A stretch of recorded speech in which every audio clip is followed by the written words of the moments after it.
ఉట్కూర్ మండల కేంద్రంలోని ఈ విద్యా సంవత్సరంలో ఏర్పాటు చేసినటువంటి రిషి బ్రైట్ కిడ్స్ స్కూల్ మొదటి వార్షికోత్సవ కార్యక్రమానికి అధ్యక్షత వహించినటువంటి పెద్దలు పాఠశాల committee chairman why Janardhan Reddy గారు, ఈ పాఠశాలను తమ గ్రామంలో ఉండేటటువంటి విద్యార్థులకు విలువలతో కూడినటువంటి విద్యను అందించాలనే ఉద్దేశంతో ఉద్యోగ విరమణ చేసిన వెంబడే కరస్పాండెంట్ సెక్రటరీగా ఉంటూ ఈ పాఠశాలను అన్ని తానే నడిపిస్తున్నటువంటి పెద్దలు ఈ పాఠశాల correspondent secretary Shri Ramesh Shetty sir గారు. మరి ఇంతకుముందే ఈ విద్యా సంవత్సరం విద్యార్థులకు విద్యను ఏ విధంగా అందించినామని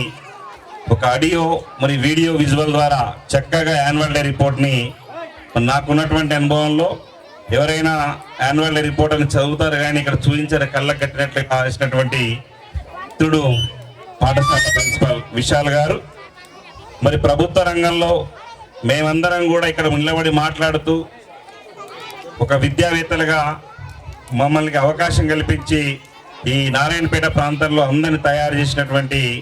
ప్రముఖమైనటువంటి రిటైర్డ్ ప్రిన్సిపల్ గారు, మరి ప్రస్తుతం నారాయణపేట జిల్లా ప్రైవేట్ పాఠశాలల యొక్క అధ్యక్షులుగా పనిచేస్తున్నటువంటి మా గురువు గారు సుదర్శన్ రెడ్డి సార్ గారు, మరి వేదిక మీద ఉంటూ ఉట్కూరు గ్రామాన్ని అన్ని రంగాల అభివృద్ధి పథంలో